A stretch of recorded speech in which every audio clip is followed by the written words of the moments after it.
Hello everyone, study IQ channel में आप सबका स्वागत है।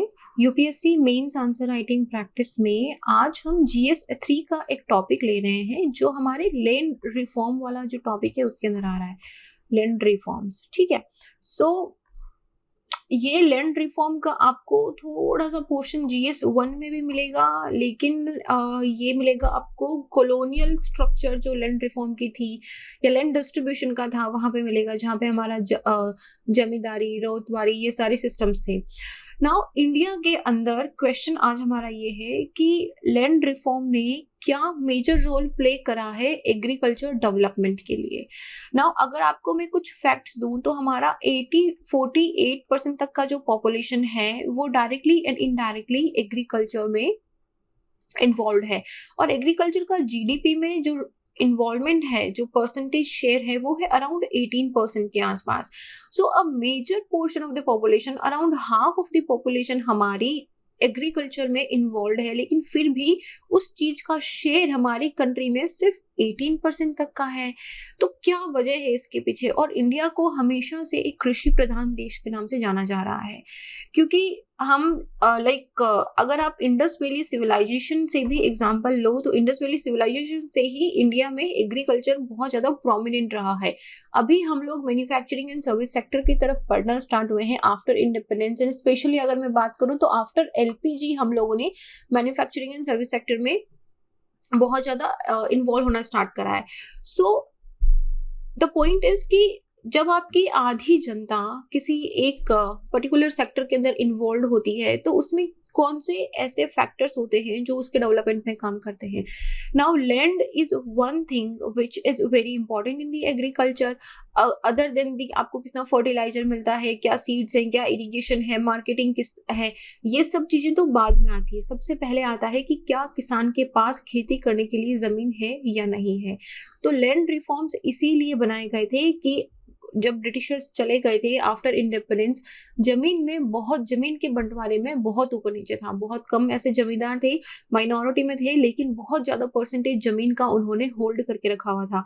तब हमें जरूरत थी लैंड रिफॉर्म्स की, ताकि किसी एक इंसान ने अगर हजारों एकड़ या 100 एकड़ की कोई जमीन अपने कब्जे में करके रखी है तो उसको जो भी लैंडलेस ऐसे एग्रीकल्चर लेबरर्स जो उनके नीचे काम करते थे उनमें उनका बंटवारा कर दिया जाए, ताकि सब लोगों को अपनी खेती करने के लिए जमीन मिले।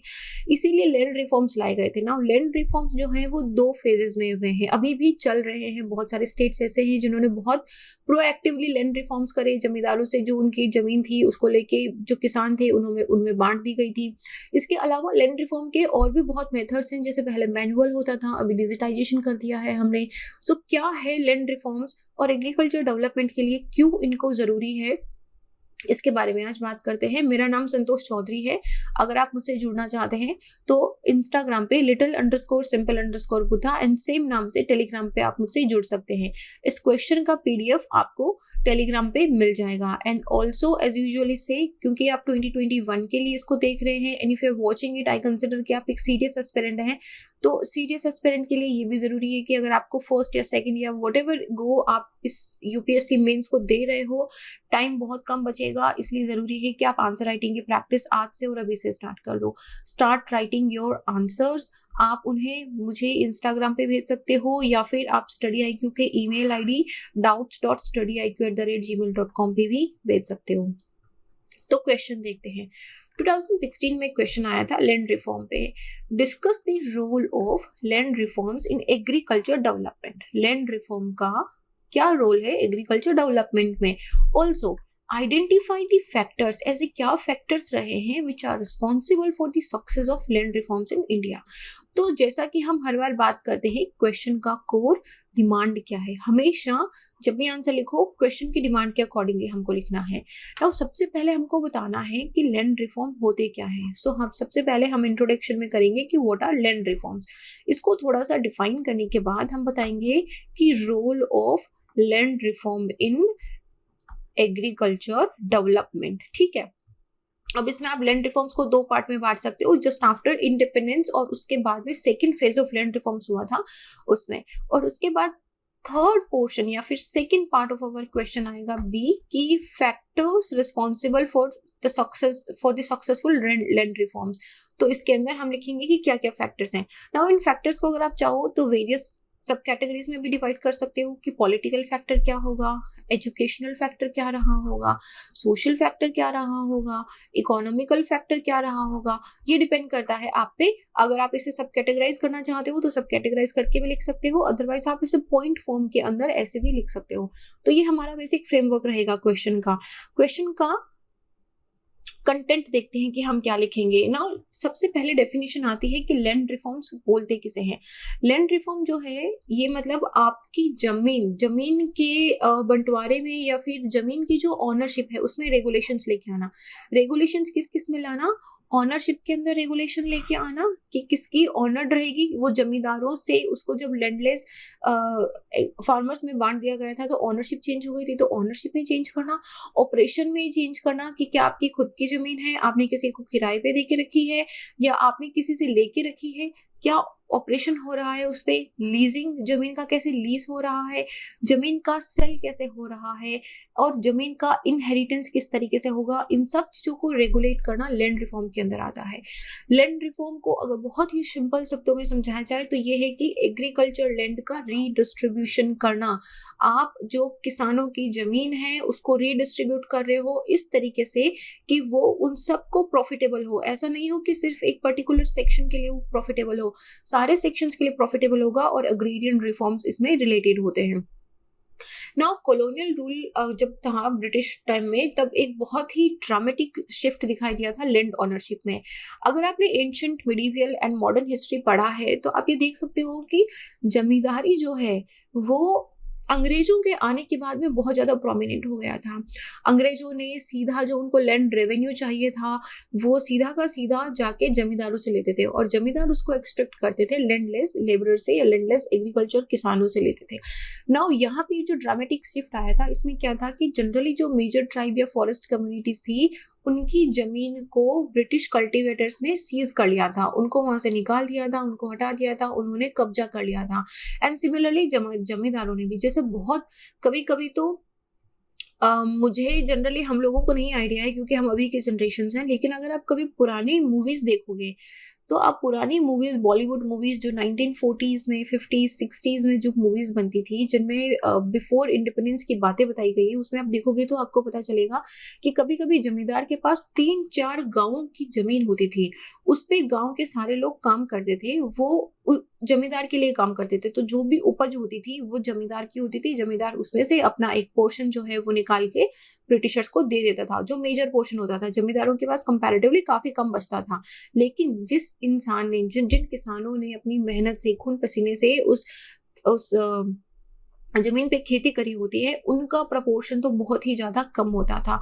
इसी तरह जमींदारी, रॉयतवारी और महलवारी 3 सिस्टम इन्होंने इंडिया में अलग अलग, north east, southern and western India के अंदर इस तरीके के 3 लैंड रेवेन्यू, लैंड टैक्स को कलेक्ट करने के इन्होंने सिस्टम बना के रखे थे। किसने बना के रखे थे? ब्रिटिशर्स ने। तो उस वक्त में ना बहुत ऐसे डाइवर्सिटी थी, डाइवर्सिटी बोलो तो डाइवर्सिटी गलत शब्द यूज कर रही हूँ मैं, बहुत ही गैप था। एक छोटी सी माइनॉरिटी कम्युनिटी थी लैंड ओनिंग क्लासेस की, जो जमींदार लोग थे, उनके पास एक आदमी के पास बहुत एकड़ में जमीन थी, और एक दूसरी मेजॉरिटी थी जो मेजर ऑफ द पॉपुलेशन थी पुअर लैंडलेस पीसेंट्स की, किसानों की जिनके पास कोई जमीन थी ही नहीं, वो उन जमींदारों के अंडर काम करते थे। तो जैसे ऑनरशिप ऑफ द लैंड है वो लाइक इनहेरिटेंस के थ्रू या फिर ब्रिटिशर्स ने ऐसे भी करके रखा था कि अगर जमींदार ने पूरा लैंड रेवेन्यू नहीं दिया तो वो उसको ऑक्शन कर देते थे जमीन को और जमींदारी शिफ्ट हो जाती थी। तो साल दर साल इस तरीके से वो और भी ज्यादा पावरफुल बनते गए और वेल्थ को अक्यूमुलेट करते गए। और जो किसान, जो मजदूर उस जमीन पे काम करता था, जो उस पे कल्टीवेट करता था, वो पॉवर्टी में रहा और वो जमीन के बिना ही रहा, वो हमेशा एक मजदूर ही रहा, लैंडलेस रहा। तो उसके बाद 1947 के बाद जब इस चीज को रियलाइज करा गया, रियलाइजेशन तो था ही, उसके बाद क्योंकि हमारी तो एग्रेरियन कंट्री है और सारे किसानों को हमारा तो था यही कि हम सबको समता का अधिकार देंगे, तो 1947 के बाद में एक मेजर लैंड रिफॉर्म्स लाए गए। मेजर लैंड रिफॉर्म्स में क्या हुआ था, सबसे पहले अबॉलिशन ऑफ जमींदारी करा गया, और ये 1960 तक की बात कर रही हूँ मैं। 1960 के बाद का सेकेंड फेज आया था लैंड रिफॉर्म का। First phase of land reform में सबसे पहले था अबॉलिशन ऑफ जमींदारी। इसके अंदर स्पेशली यूपी, तमिलनाडु, बिहार, मध्य प्रदेश, इन लोगों ने प्रोएक्टिवली बहुत काम करा और जमींदार से जो जमीन थी उसको उन्होंने, सरकार ने ले लिया था ना। अबॉलिशन ऑफ जमींदारी का मतलब क्या है कि वो जमींदारी सिस्टम खत्म हो गया, अभी आप सिर्फ नाम के जमींदार हो। अंग्रेजों के टाइम में जो जमींदारी सिस्टम चल रहा था उसको बिल्कुल पूरी तरीके से खत्म कर दिया गया था। टेनेंसी लॉज में चेंज लाया गया। टेनेंसी लॉज क्या होते थे कि जैसे मेरे पास अगर मान लीजिए 100 एकड़ जमीन है, तो मैंने किसी को वो किराए पे दे दी कि मैं इतना परसेंटेज लूंगा, इतना रुपया लूंगा, मैं आप इस जमीन पे खेती करो, मुझे नहीं फर्क पड़ता कि आपको 5 रुपए की उपज होती है, 10 रुपए की उपज होती है, आप मुझे 50 रुपए ला के दोगे। इस तरीके से टेनेंसी, मैंने उसको किराए पे दे दिया था और मैंने क्या 50 रुपए किराया ले लिया था। तो यहाँ पे पहले बिफोर इंडिपेंडेंस इस किराएदारी के जो लॉज थे उसमें कोई सिक्योरिटी नहीं थी। मतलब ये आदमी जो यहाँ पे इस खेत पे काम कर रहा है उसके पास कोई सिक्योरिटी ऑफ टेन्योर नहीं था, और बहुत ज्यादा 50, अभी उसकी अगर उपज मान लो 20 रुपए की हो रही है और अगर मैं उससे 50 रुपए मांग रही हूँ तो उसके पास क्या बचेगा। तो ये रेंट बहुत ज्यादा था। तो इस तरीके से लैंड रिफॉर्म में सिक्योरिटी ऑफ टेन्योर दिया गया। लैंड जो रेंट था उसको 25 से 33% तक कम करा गया, और जो टेनेंट था, जो आदमी इस पे खेती कर रहा है, जो किराएदार है, उसको ओनरशिप के राइट दिए गए और उसको कभी भी ऐसा नहीं है कि निकाल दिया, जब मर्जी करी निकाल दिया, तुमने मुझे 50 रुपए नहीं दिए मैं तुम्हें निकाल दूंगी। इस सिस्टम को खत्म कर दिया गया। प्रोटेक्शन फ्रॉम इवैक्यूएशन, अभी उनको ऐसे नहीं निकाला जा सकता। तो टेनेंसी लॉज में जो बहुत ज्यादा मेजर रिफॉर्म करे गए थे। फिर लैंड सीलिंग लॉ लाया गया। लैंड सीलिंग का मतलब क्या है कि हर आदमी के पास इस लिमिट से ज्यादा जमीन नहीं रहेगी। अगर आपके पास इस लिमिट से, पर्टिकुलर लिमिट सरकार ने सेट कर दी थी कि आपके पास 50 एकड़ से ज्यादा जमीन नहीं रहेगी फॉर एग्जांपल, तो अगर आपके पास 100 एकड़ जमीन है तो उसमें से 50 एकड़ जमीन सरकार खुद ले लेगी और उस 50 एकड़ को जो गरीब, जो लैंडलेस किसान है, उनके अंदर उसे बांट दिया जाएगा। लैंड सीलिंग जब आया था तब बहुत ज्यादा करप्शन भी हुआ था, क्योंकि बहुत ज्यादा जमींदार ऐसे थे जिनके पास लैंड सीलिंग से कई गुना ज्यादा जमीन थी। तो उन्होंने क्या करा, अपने यहाँ पे अपने भाइयों पे, अपने बच्चों पे, अपनी वाइफ पे, क्योंकि वो पर पर्सन था, पर फैमिली नहीं था। तो मैंने, अगर मान लो मैं आपको खुद का एग्जांपल देती हूँ, मेरे पास मान लो 100 एकड़ जमीन थी और मैंने जब पता चला कि सरकार बोल रही है कि आप तो इसको 100 एकड़ को आप 100 एकड़ से ज्यादा नहीं रख सकते हो, तो मतलब क्या हुआ कि मेरे 900 एकड़ सरकार जब्त कर लेगी। मैं नहीं चाहती सरकार जब्त कर ले, पावर को कौन जोड़ना चाहता है। तो ये 900 एकड़ में क्या करूंगी कि मैं अपने पेरेंट्स में बांट दूंगी, मैं अपने सिबलिंग्स में बांट दूंगी, मेरे यहाँ पे अगर कोई नौकर काम करते हो तो उनमें बांट दूंगी। इस तरीके से 9 लोगों में मैं ये 100 एकड़ की जमीन बांट दूंगी। अब क्या हुआ, हर लोगों के पास 100 है, अब सरकार आके क्या जब्त करेगी। तो इस तरीके से बहुत ज्यादा करप्शन करा गया था जब लैंड सीलिंग एक्ट आया था। लेकिन फिर भी सरकार ने बहुत सारे इसमें रूल्स एंड रेगुलेशंस लेके आई थी कि ये प्राइवेट प्रॉपर्टी है, उसको डिस्ट्रीब्यूट कर दिया गया था। तो इसमें सबसे ज्यादा सक्सेसफुल मिली थी वेस्ट बंगाल और केरला के स्टेट्स में। तो ये लैंड सीलिंग लॉ लाया गया था, एक्ट लाया गया था कि आपके पास एक पर्टिकुलर लिमिट से ज्यादा जमीन आप नहीं रख सकते हो। इसके बाद में 9th शेड्यूल बनाया गया था। तो 9th शेड्यूल जो है 1951 के अंदर ही आ गया था। 1951 के अंदर जब ये शेड्यूल आया था तो इसमें जनरली लैंड रिफॉर्म के जितने भी लॉज थे, इन सारे लॉज को, इसको ध्यान से सुनना, ये आपको जनरली किसी बुक में नहीं मिलेगा। इन लॉज को सुप्रीम कोर्ट के जुडिशियल रिव्यू से बचाने के लिए 9th शेड्यूल में उन लॉज को डाला गया था। ना 9th शेड्यूल के अंदर लगभग 384 के आसपास के लॉज हैं, 284 या 384 के आसपास के लॉज हैं। उन सारे लॉज पे सुप्रीम कोर्ट अपना रिव्यू नहीं दे सकता, they are beyond the judicial review of the supreme court. तो उसमें से एक ऐसा भी है कि तमिलनाडु में 69% तक का रिजर्वेशन है, and that reservation law is also kept under the 9th schedule. तो उसको सुप्रीम कोर्ट के जुडिशियल रिव्यू से दूर रखा गया है। तो जितने भी लैंड रिफॉर्म के लॉज थे उनको 9th शेड्यूल में रखा गया। उसके बाद में लैंड एक्विजिशन एक्ट पास कराया, जैसे राजस्थान और पंजाब में 1953 में लैंड एक्विजिशन लॉ पास करा गया था। भूदान और ग्रामदान, आपको पता होगा विनोबा भावे जिन्होंने भूदान स्टार्ट करा था, विनोबा भावे जी ने, ये आपने हिस्ट्री में पढ़ा होगा। तो उन्होंने क्या करा कि इस तरह का एक पूरा मूवमेंट चलाया, भूदान मूवमेंट, ग्रामदान मूवमेंट, जिसमें जो जमींदार लोग थे उन्होंने वॉलंटरी कि मेरे पास साहब इतनी ज़्यादा ज़मीन है, मैं इसको किसानों में बांटना चाहता हूँ, मेरे पास इतने गांव है, इन गांवों को मैं जो किसान है उनमें बांटना चाहता हूँ। आपने वॉलंटरी बिना किसी गवर्नमेंट प्रेशर के एक्सेसिव जो लैंड था उसको रीडिस्ट्रीब्यूट करना स्टार्ट कर दिया था। तो इस तरीके से ये फर्स्ट फेज के रिफॉर्म्स थे। सेकेंड फेज के रिफॉर्म्स में हम बात करेंगे 1960 से लेके अब तक के जितने भी रिफॉर्म्स है वो सेकंड फेज ऑफ रिफॉर्म्स है। उसमें था ग्रीन रेवोल्यूशन। सबसे 1960s में ग्रीन रेवोल्यूशन आया था, ये टेक्नोलॉजिकल रिफॉर्म था। अभी बात थी कि यार आपने जमीन तो बांट दी, अच्छी बात है, लेकिन उस जमीन पे किसान क्या उगाएगा? क्योंकि हम तब तक जितना भी हमारा वीट था उसको हम इंपोर्ट कर रहे थे यूएसए से, और तब एक सीरियस कंडीशन आ गई थी कि हमको अभी खुद अपनी एग्रीकल्चर में इंडिपेंडेंट बनना पड़ेगा। And then we bought the green revolution. Green revolution के अंदर हमारे नए तरह के H5V सीड्स लाए गए, नई इरिगेशन फैसिलिटीज दी गई, फर्टिलाइजर्स दिए गए, इसके लिए बहुत सारी सब्सिडीज दी गई थी, तो ग्रीन रेवोल्यूशन लाया। फिर फंडामेंटल राइट था हमारा ये 19(1)(f), आर्टिकल 19(1)(f) जो हमारा फंडामेंटल राइट हुआ करता था, राइट टू प्रॉपर्टी। इसके अकॉर्डिंग आप प्रॉपर्टी को ओन कर सकते हो, आप प्रॉपर्टी परचेज कर सकते थे, आप प्रॉपर्टी को डिस्पोज कर सकते थे, लेकिन इसको हटा दिया गया। नाउ इसको क्यों हटा दिया गया? क्योंकि अगर आपका ये फंडामेंटल राइट है, इसका मतलब है कि सरकार आपसे जबरदस्ती आपकी जमीन नहीं छीन सकती है। लेकिन अगर इसे हटा दिया गया, इसका मतलब है कि अगर आपके पास ज्यादा जमीन है तो ये आपका फंडामेंटल राइट नहीं है, दिस इज नॉट योर मौलिक अधिकार, अभी ये आपका संवैधानिक अधिकार है। नाउ राइट ऑफ प्रॉपर्टी को आर्टिकल 300A के अंदर डाल दिया गया था। अभी ये आपका संवैधानिक अधिकार है, सरकार की मर्जी है तो आपको दी गई, that is your constitutional right. Fundamental right से इसको हटा दिया गया था। उसके बाद में national land record modernisation programme चलाया गया था। इसके अंदर जितनी भी ज़मीनें थी उनका डिजिटल रिकॉर्ड बनाया गया था। GIS और रिमोट सेंसिंग की वजह की हेल्प से जितनी भी ज़मीनें हैं, अभी भी चल रहा है, जैसे कि भूमि है, भूलेखा पोर्टल है, इन सारे पोर्टल्स में एक ऑनगोइंग है कि ज़मीन कितनी है, आपकी ज़मीन जितनी है उसका एक लैंड रिकॉर्ड होगा, कंप्यूटर के अंदर होगा।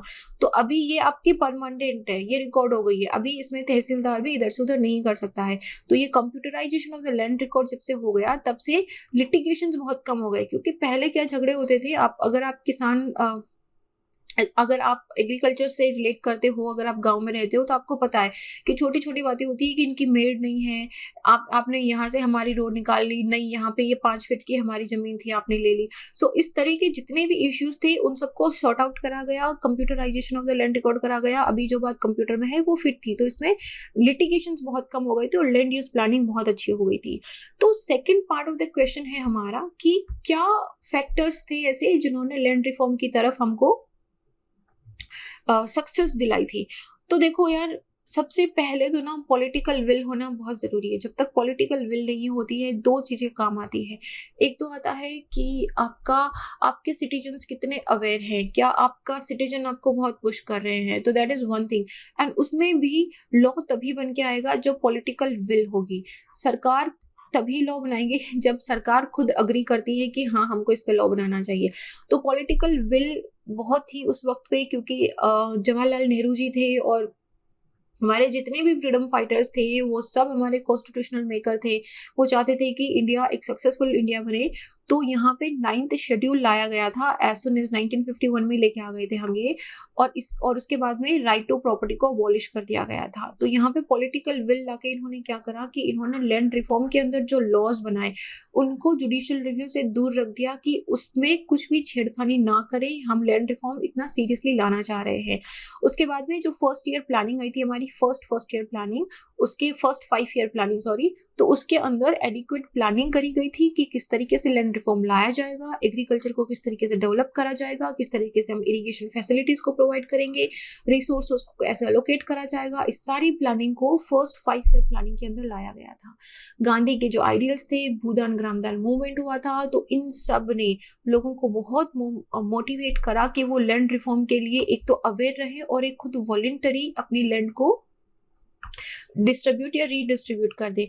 इसके साथ ही धीरे धीरे लैंड राइट पे, क्योंकि ये बातें जब बढ़ने लगी, लोगों को पता चलने लगा कि हम सिर्फ लैंडलेस मजदूर नहीं रहेंगे, हमारे पास खुद की जमीन होनी चाहिए। लिटरेसी बढ़ी, अवेयरनेस बढ़ी कि क्या कॉन्स्टिट्यूशन ने हमको अधिकार दिया है, अभी हमारा खुद का एक संविधान है, हमारे क्या अधिकार है। इन सब चीज़ों से लोगों में जब खुद अवेयरनेस बढ़ी तो उन्होंने खुद आगे चलकर अपने स्टेप्स लिए। इसके साथ ही लैंड रिफॉर्म तो आया ही था, फिर संस्कृताइजेशन आया था। संस्कृताइजेशन क्या होता है कि जो लोअर कास्ट या फिर जो ट्राइबल कम्युनिटीज होती हैं, they try to adopt the rituals of upper class.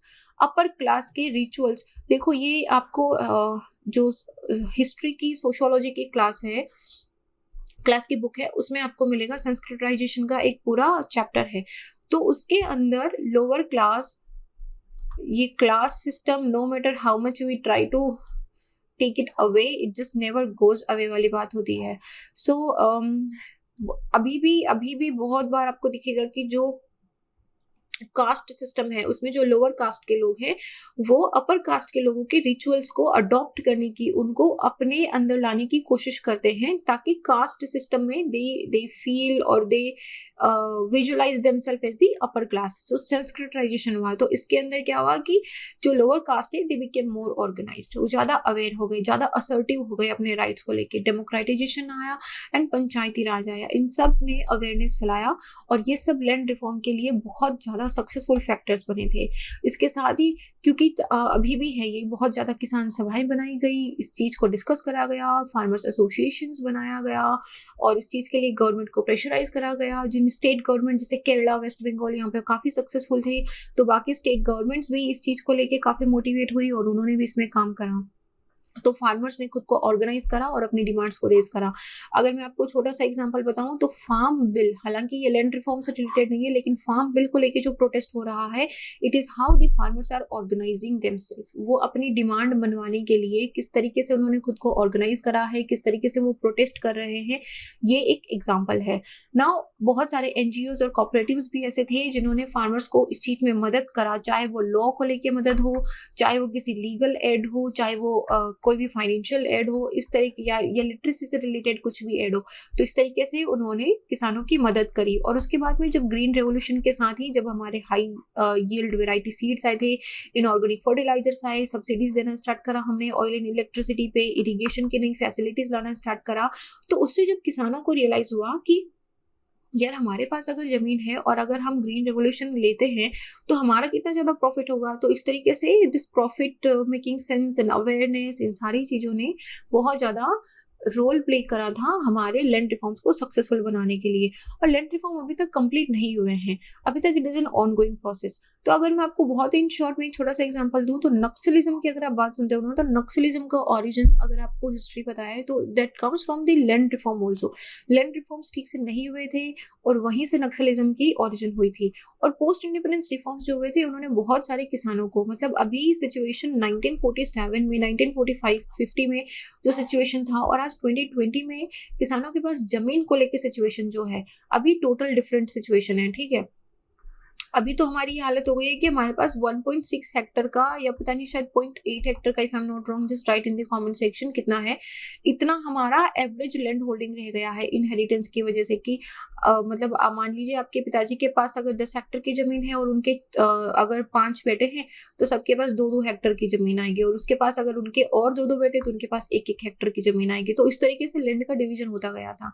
तो हालांकि अभी दूसरे तरीके लैंड रिफॉर्म की जरूरत है हमको। इसके साथ ही लैंड रिफॉर्म के साथ हमको एग्रीकल्चर रिफॉर्म्स भी चाहिए कि प्रॉपर क्रॉप रोटेशन हो। क्योंकि अभी देखो कि 2 हेक्टर, 1 हेक्टर, 1.5 हेक्टर की अगर जमीन है तो उस पे हम लोग इंटेंसिव सब्सिस्टेंस एग्रीकल्चर करते हैं, तो वहां पे हम लोग जो प्रॉपर एग्रीकल्चर रोटेशन होना चाहिए, जो ऑर्गेनिक फार्मिंग होनी चाहिए, सस्टेनेबल एग्रीकल्चर प्रैक्टिसेस, इन सबको नहीं यूज करते। तो अभी जरूरत है कि एग्रीकल्चर के लॉज में चेंज लाने के साथ ही एग्रीकल्चर के मेथड्स में भी चेंज लाया जाए, और उसके साथ ही लैंड रिफॉर्म की अगर कोई भी कमियां रह गई है तो उनको पूरी तरीके से करा जाए। तो ये हमारे क्वेश्चन का ओवरऑल पूरा कंटेंट था। काफी इंपॉर्टेंट क्वेश्चन है, आप इसे कंटिन्यूसली अगर आप इस पूरी सीरीज को फॉलो करते रहोगे तो आई एम वेरी श्योर कि काफ़ी सारे क्वेश्चंस मेंस में से आपको रिपीटेड में मिलेंगे, क्योंकि इस बार मेंस 2020 के अंदर बहुत सारे क्वेश्चंस रिपीट हुए हैं if you are a regular viewer of this series.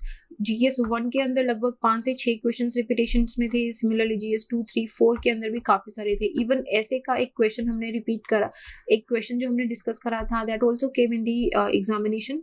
तो इसको आप मेरे साथ कंटिन्यूसली देखते रहिए। It will take only 15 to 20 minutes of your day, लेकिन ये आपको फाइनली मेंस में बहुत सक्सेसफुल मिलेगा। And now because we are continuing with this series, I also need some suggestions from you guys कि हम इसको और कैसे बेटर बना सकते हैं। आप मुझे सजेशन दीजिए कि हमको इसमें क्या इंक्लूड करना चाहिए। आप मुझे मेरे इंस्टाग्राम पे आप या फिर मेरे टेलीग्राम पे आप मुझे मैसेज कर सकते हो कि हम इसे, या फिर आप कमेंट सेक्शन में लिख सकते हो, या आप यहाँ पे मेल कर सकते हो कि किस तरीके से हम आंसर राइटिंग की इस पूरी सीरीज को और भी ज़्यादा अच्छे से बना सकते हैं कि आपको ये और भी ज़्यादा यूज़फुल हो। और इसके साथ ही आंसर्स ज़रूर लिखो, बिना आंसर लिखे नहीं प्रैक्टिस में आएगा। और अगर आपको कोई भी सजेशन है, अगर आप अपना आंसर भेजना चाहते हो तो मुझे मेरे इंस्टा हैंडल पे भेज सकते हो। And this is it in this question. I will see you guys in the next question. Till then be happy. जय हिंद।